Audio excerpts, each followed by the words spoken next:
In today's video, we will start the first lesson of this quarter in vocabulary. We will study only 3 lessons this quarter, lesson 19, 20, and 21. Learning about the past. Let's start, guys. The first word is barbarous. Barbarous.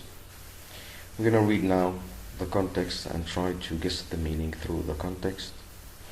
Our teacher, Mr. Pacino, tells us that the early Middle Ages used to be called the Dark Ages because barbarous warriors overran Europe. However, he says this period wasn't really so uncivilized. So let's try to guess the meaning of barbarous. It is an adjective and means extremely brutal or primitive and uncivilized. We do have the synonym here in the context, uncivilized.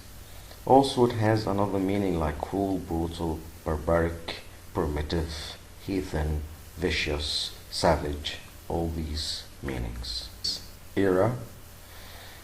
I have to admit that this era fascinates me, but even though I love the time period, I don't want to study for the test Mr. Pacino is giving tomorrow.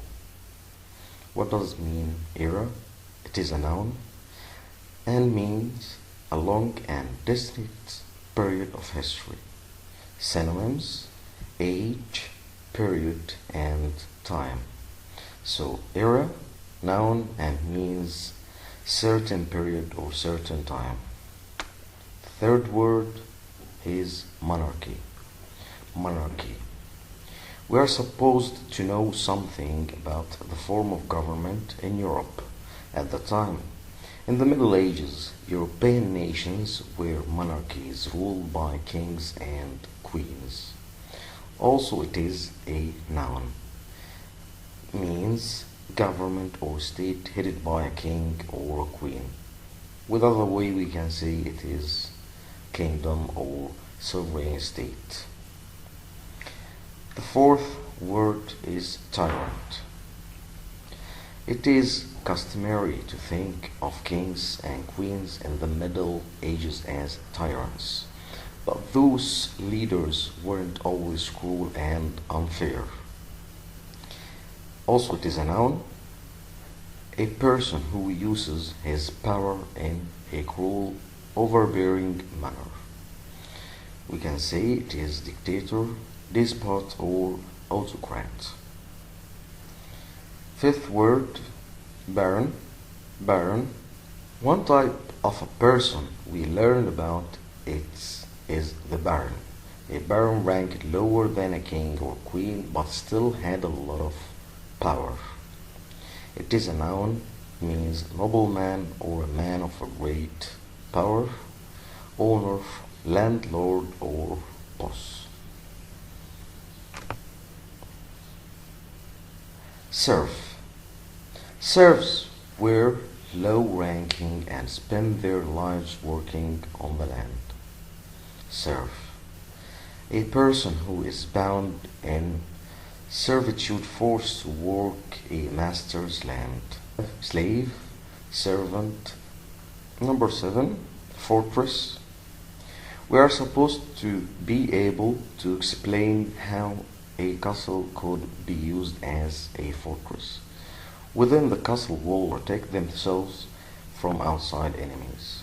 It is a noun, a place that has been strengthened to resist attack, a fort, castle, citadel, or tower.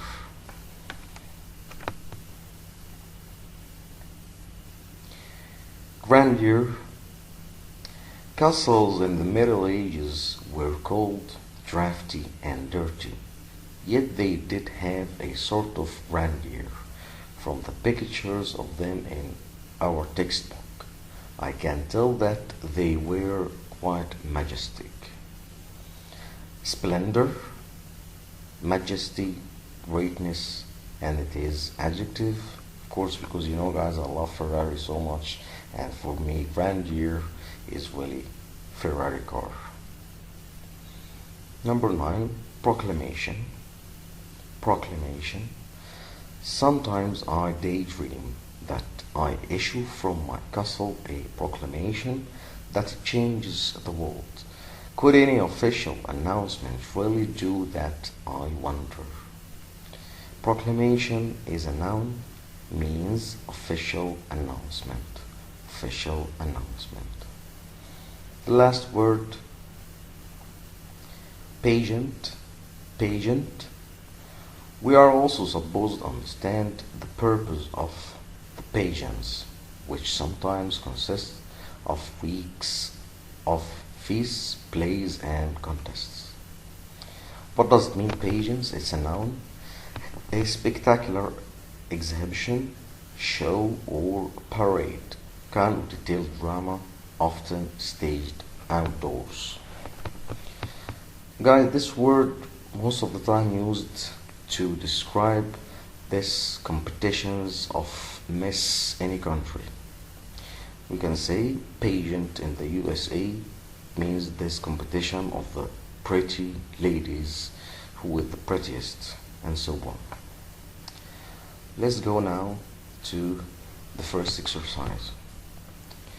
Noun, a place that has been strengthened to resist attack. A fort, of course it is fortress.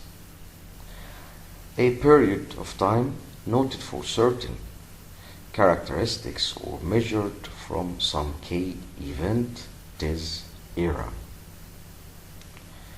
Adjective, splendor, majesty, greatness, it is grandeur. Adjective, uncivilized, savage, cruel, foreign. Substandard, it is barbarous. A government or state headed by a king or queen, of course it is monarchy. Spectacular exhibition, show or parade, kind of detailed drama, often staged outdoor, pageant. Noun, a person who is bound in servitude, forced to work a master's land, peasant, farmer, or serf. Also it has the meaning of slave. Noun, a person who uses his power in a cruel, overbearing manner, tyrant. Tyrant, guys, is this king who is unfair all the time, treating the people with a bad way, using this kind of persecution against the people. An official announcement, proclamation, and a noble man of great power is baron. Guys, your homework is gonna be page 78. This page, what we all the time did it before, it's about the synonyms or the meaning, and here the opposite of the meaning or antonyms. Thank you very much for your listening, and I hope you stay safe and fine.